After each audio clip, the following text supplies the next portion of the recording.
Right, okay.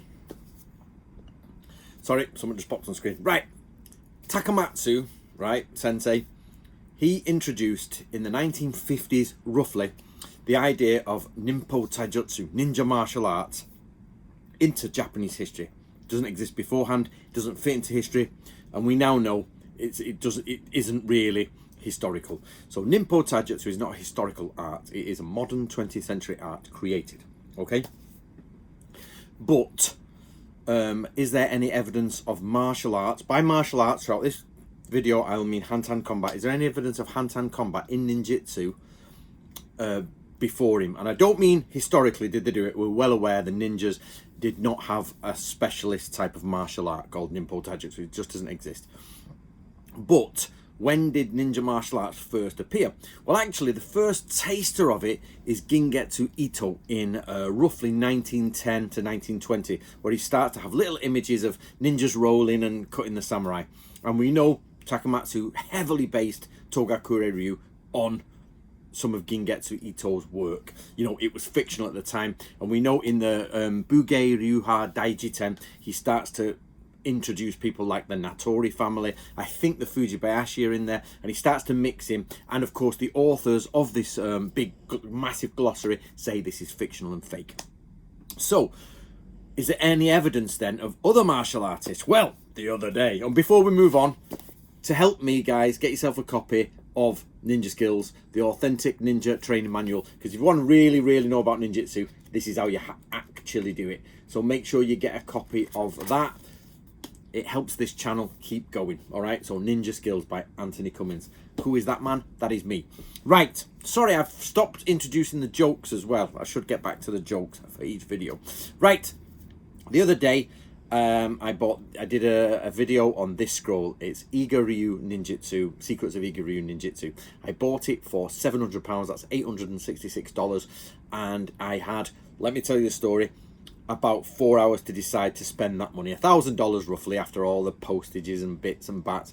About $1,000, £750, and I had 4 hours to decide if I was spending it. Now I've missed a scroll before by taking too long. Not that the bid had gone, it was just I was like, oh no, I won't add that bit. I should just bid $1,000 done, down, $2,000 done. Get the money later, get it back later. So I just bought this one and I had hours to decide. Now, the money came from me. It didn't come from the donations. It actually came out of my personal account. So somebody asked whether donators should be, you know, give the choice of what I spend it on. I actually mainly spend it on receipts, postage receipts, envelopes, printer for the ink, you know, ink for the printer and all that. So I was like, I'll spend this. And I've been asking for donations to replace the money that I've gone. Only one person did it. I'll tell you who that was in a bit. Okay, right. Now, it turns out I've had this scroll, had a look at by my Japanese translator, and the conclusion is the same conclusion we came to as well, but they've given us more information, is that this seems to be a 20th century copy. You can see the wood's a little bit too nice and manufactured. You can see this paper is a little bit manufactured and it's stuck down in it's not got the texture of medieval paper. But that is not always a problem. It doesn't matter if this was written yesterday. If the information is correct, and it's from an original scroll, it's just transcribed. I've had Miyako do it myself. I've got about 20 scrolls transcribed, which are brand new, but they've got the real information in. I don't mind, but this is not. This, I was also online last night to check it with a translator of mine, and they say there's a name in here which pretty much matches a guy who was born in 1919, roughly in and around the 1950s in the martial arts world. I've got to do more research on him because there's more than just one name, but it could be him. And he seems to be obsessed with Iaido. Now, this document claims to be ninjutsu, but it has got magical spells, chi, and lots of martial arts. So possibly Iaido and sword katas.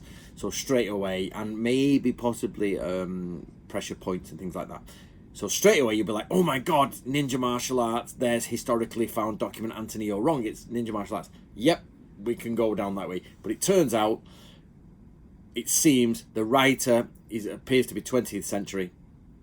It's on a modern scroll. There is no copy of this scroll beforehand. It seems to have arrived in the modern times, and it seems to have combined magic and martial arts, and they've just added the word ninja at the end.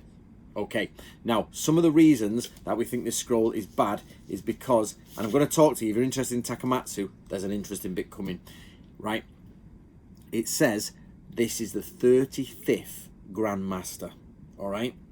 Now, if this is written by the guy we think it's written by, but he's one of the names in there, then it's possible that he was around at the same time as Takamatsu. And remember, Takamatsu's famous now, but he wasn't really famous when he was around. He was a bit small time, do you know what I mean? And Hatsumi started to get into TV stuff. But this guy might have been competing with Takamatsu, and Takamatsu said, I'm the 33rd Grandmaster of Ninpo Taijutsu. Well, he's like, well, I'm the 35th Grandmaster of Igaryu, which you'd think, why do you want to be a lower number? You want to be number one? No, you want to be a higher number in Grandmasters because it means it's a longer length of time. So he's gone 2 more than Takamatsu. But it also claims to be Momochi Sandayu. Now, and who's meant to be sort of the ninja from Igakoka. And he is based, it's a fictional character, okay, and he's based on Momochi Tamba, yeah, and I did a documentary on him with the Smithsonian Channel, and he's first, this ninja first comes into play in 1661, this sort of thief-like, he teaches Ichikawa Goemon, the sort of bandit thief, how to be a thief, and it's all fictional. And he's then used again in a 20th century novel. So he's very famous in the first half of the 20th century. And he's an ancient character. He's a long-standing fictional character. But that doesn't mean just because it's in a scroll, it's not real. Think about the Venerable Bede, who's the historian of English. He includes, if memory serves me correctly, King Arthur. And King Arthur's not real. You know, or the king that he says that King Arthur is at this date and this time. But we love Bede. People get loads of information from Bede, and they do all sorts. And they study Anglo-Saxon and everything from Bede. So just because a fictional character's in it doesn't mean it's historically not good. So that wouldn't throw it out for me. However, the mixture of a very famous 20th century character, someone who says, oh, I'm the 34th Grandmaster, which puts it, so put it this way, I think from sort of just what I've been told, Katori Shintoryu is on their 20th Grandmaster, and they go back to the 1400s in their Grandmaster list. So that means he's gone back to the 1100s, you know what I mean? Oh, how Takamatsu does this sound? So Takamatsu's 33, this guy's 35, so it must go back to the 1100s Iga. There's no Iga ninjutsu in the 1100s.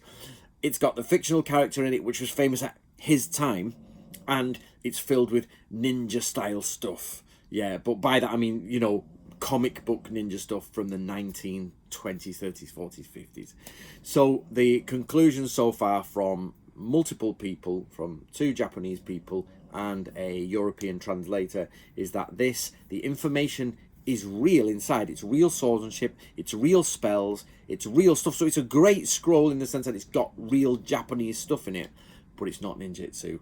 And somebody has just tagged the word ninja on at the very end, put a very famous ninja fictional character, said that the 35th Grandmaster of it to be, you know, the sort of Takamatsu, if you like, and then this has come on the market because it's probably his family, you know, is selling on or whatever. So unfortunately, I've ditched £700 on martial art of my own money, guys, of my own money, and I'll just check for you. I asked for donations, and I received a donation from Ben Wizel, and thank you very much, Ben. You're the only one who donated.